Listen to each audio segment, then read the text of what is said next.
I think practice has gone really well. I think we're ready for Virginia Tech tomorrow night. We're off to a great start. Cam Ward is awesome. The guys around him are playing great. There's a lot of enthusiasm, a lot of energy, and we just want to keep it rolling. Any questions?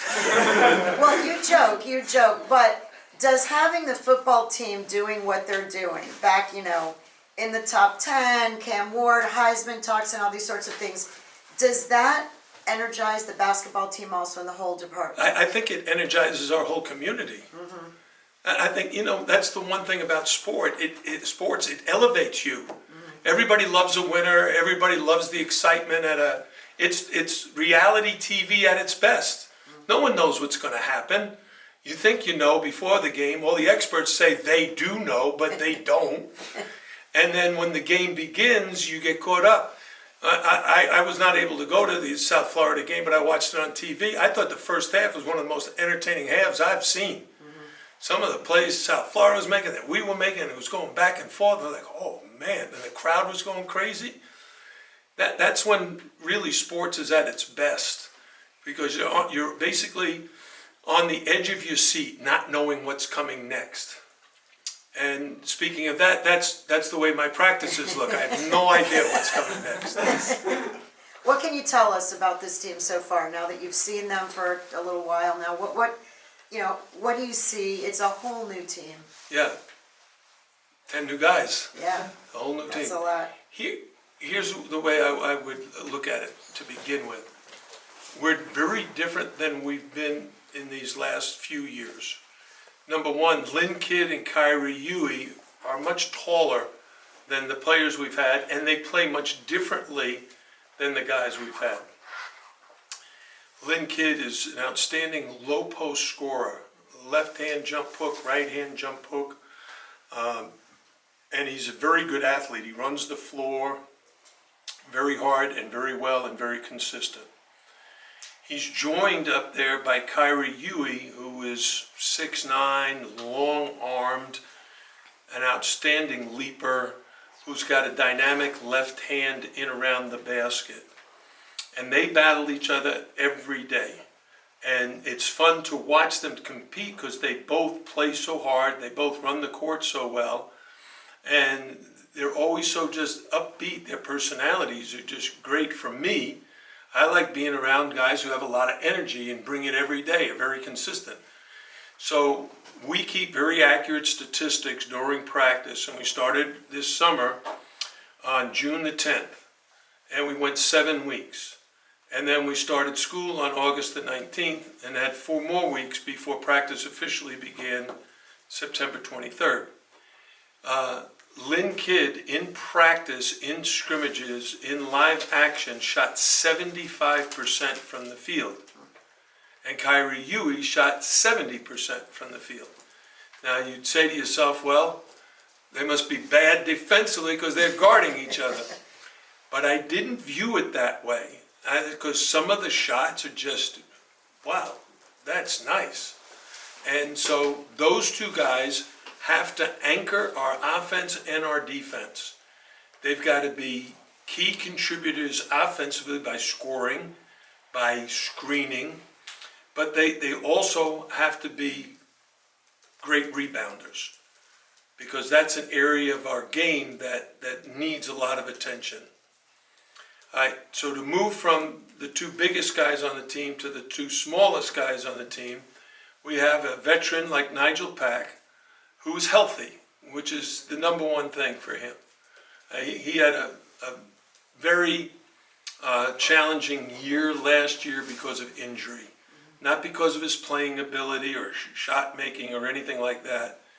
He just was never 100% for weeks in a row. So we've got to keep him healthy, but he's practicing great. He's second on the team right now in plus minus, which means, you guys know what plus minus is, so when your team is playing, what do we do when you're on the court? And he's second on the team in plus minus. Who's first? No, I'm not telling you that yet. Oh. You have to wait. So the guy he competes against the most and plays with the most is Jalen Blackman. Now Jalen is a little bit taller than Nigel, but a very similar player, very crafty, very good shooter. Not the tallest guy, the longest guy, or the most athletic guy, but a guy who has skills for the game. And so those two guys are really competing for both the point guard position and also the two guard position, because they can both play either spot.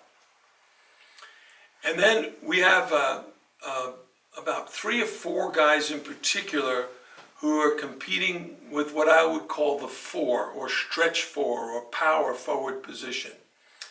The first is Brandon Johnson, the transfer from East Carolina, who has been, in my mind, our most consistent player, and he is number 1 in plus minus. And other than Nigel, there's nobody else even close to him as to how well he's played in practice. And what's great about him, in addition to playing so well, he's also got the highest assist to turnover ratio. He was averaging 4 assists to every 1 turnover. And he's throwing the ball to Lynn Kidd and Kyrie Ewing, who make 70% of their shots. So what a nice inside-outside combination. BJ, Brandon Johnson, can shoot the 3, he can handle the ball. Is he Jordan Miller? No, a little bit different than Jordan, but he's smart like Jordan. He understands the game, and he's a very good teammate. Brandon is getting some serious competition from Paul Jobet, who's a returner, who's gotten a whole lot stronger, playing with a lot of confidence, playing very hard, and he's our 3rd leading rebounder. Brandon is our leading rebounder, Kyrie is 2nd, and Paul is 3rd. So I'm very happy with some of the statistical analysis for Paul. In addition, there's a freshman by the name of Isaiah Johnson-Arigu, who's 6'7", 225, very athletic, good in around the basket, can shoot the 3. And other than his inexperience, which shows regularly, he shows the potential to be just an outstanding college player.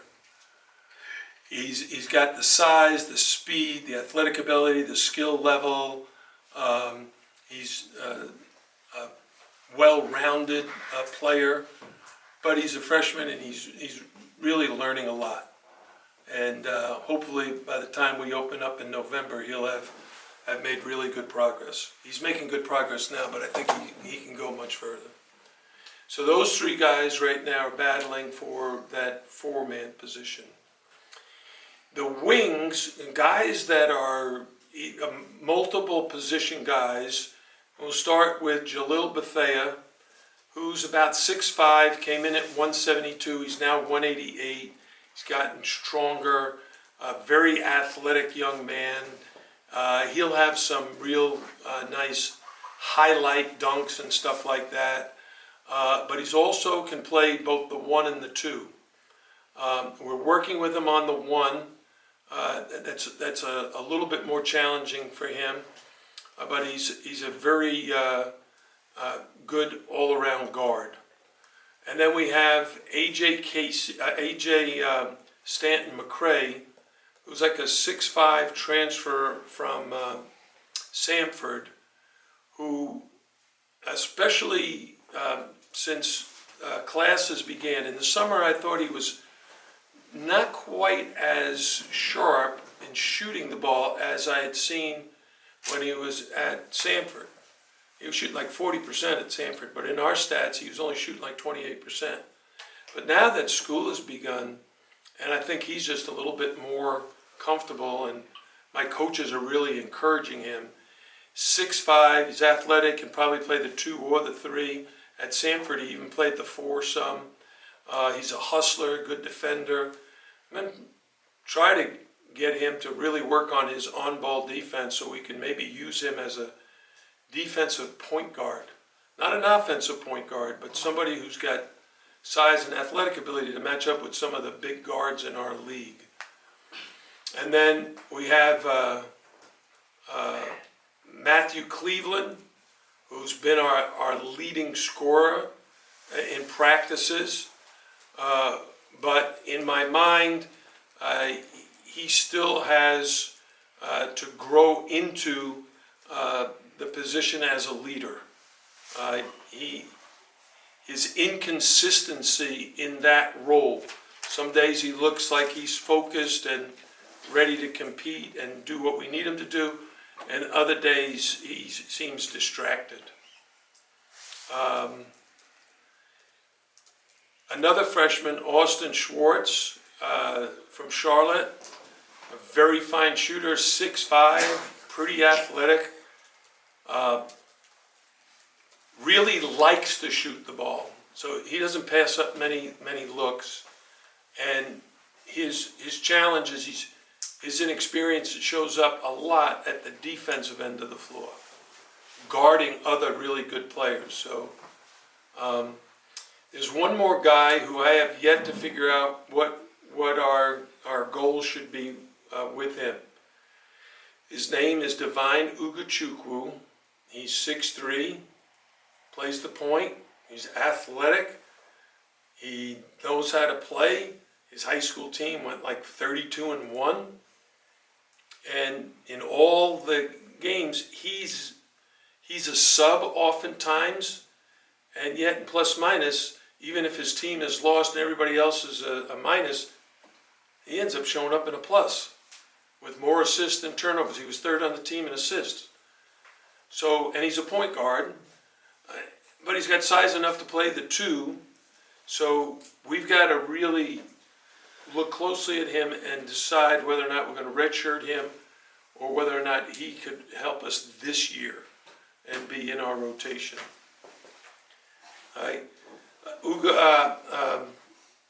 Yusef Basama is the backup to Kyrie and Lynn, and just a tremendous addition. When you meet him, talk to him, you'll just love him. Graduated from Yale, works really hard, fits in beautifully here. How many is that? You're missing Xander. Xander's the only one I'm missing. So Xander Allery is a freshman walk-on. His dad is Mark Allery, who played at Duke. I coached against Mark. He was a tremendous shooter and an NBA first-round draft choice. Xander is kind of growing into his body. He's 6'8". He's got broad shoulders. He's got a nice left-handed touch.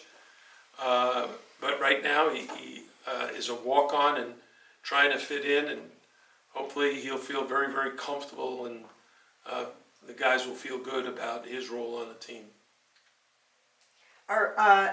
That's a great, thank you for that whole rundown of everybody. That's very helpful. Brandon, would you say are you surprised at how good Brandon is playing? What did you I mean, obviously you recruited all these guys for a reason, but has he done more than you thought he would? When I watched him, when we started to research him, I called Eric Conkle and Adam Fisher, who coached against him, and they both raved about him. And they both said he's a very good three-point shooter, which is what I was looking for, kind of a stretch 4. And but when he got here, the first thing that stood out was his rebounding. And he was our leading rebounder like from day one. He goes after the ball. Now he's not Norshad Omier. I'm not comparing him to that. But I think he's like a Jordan Miller, where at the end of the game he's going to have 5 to 8 rebounds most nights. The other thing is, and I asked him about this, I asked him a question, do you realize how smart you are? Because a lot of times players don't know that when they do something that they think is normal for them, but a lot of players wouldn't make that decision. They wouldn't do what the right choice is. But he does it like every day. And he had a play where a guy missed a shot, and he could have got the rebound and tried to score, but he knew he had a great three-point shooter behind him. So he just jumped up and tipped it back to him, and the guy made the 3. And there's other times where we post feed into the low post, and the guy's trying to score, and Brandon's man will look like maybe I'll go help, and as soon as he sees that, he just cuts to the basket. And the guy will pass it to him and he gets a layup. A lot of guys just stand around and watch the guy play one-on-one in the low post. In Brandon's case, he moves well without the ball, he moves well with the ball, he's a very good target, and so, I think he's headed towards a very, very good year. Coach, let's talk schedule a little bit. Obviously the ACC is a multi-bid league consistently, but then in the non-con schedule, y'all have the opportunity to play, possibly on paper, 3 to 4 Q1 teams. Can we talk about how setting up that non-con schedule is going to set up into a good ACC play and then hopefully a March bid? Yeah, well, obviously the goal is to be back in the big dance and a part of March Madness, and when we put our schedule together, there's a lot of components. One in the most important is probably the exempt event. And when you sign up for it, you don't know for sure who the other teams are going to be. We're going to Charleston. It's hosted by ESPN, and it's a good field. We need to be very well prepared for that weekend, because we played Drake. We've already played them in the past. We know how difficult they can be. FAU is in our bracket, and we know how good they've been. And then you have a host of, VCU, Seton Hall, Oklahoma State. There's just a lot of teams that can beat you if you don't play well, and even if you play well, it's going to be a very competitive game. The second part is we don't get to choose our opponent in the SEC Challenge. This year we're going to play Arkansas, but it's at home. So that becomes a very huge game because the ACC is always fighting for at-large bids, and we're competing against the likes of the SEC, Big East, Big 10, Big 12, and we want to be sure that the ACC represents itself well in that event, and us in particular, because that gives us a chance to get a quad one win. In addition to that, we scheduled another SEC team, the University of Tennessee, in Madison Square Garden. Rick Barnes is a Hall of Fame coach. He's built a tremendous program wherever he's been. My alma mater, Providence, he's Hall of Fame there. Clemson, Texas, and now Tennessee. And he's got a lot of talent. So playing in Madison Square Garden, in New York, in December, that'll be a very important game. In addition, some of our other opponents, though, despite the fact that some people won't recognize their names, they're the only ones you can get to come home. A lot of people don't want to play here in Miami. You say, well, they'd love to come to Miami. Yeah, for vacation, but not to play the Miami Hurricanes. So we've got a good balance in the schedule, and the ACC schedule is loaded because the league, I don't know if I ask the question, how many players transferred out last April from the ACC, the 18 schools that are now in the ACC? How many? Just give me a number, just guess. 0. 200. 56. 30 to 40%. What? 30 to 40%. What is that, though? I don't know. That'd be 54 to 60. 72. Okay, 104.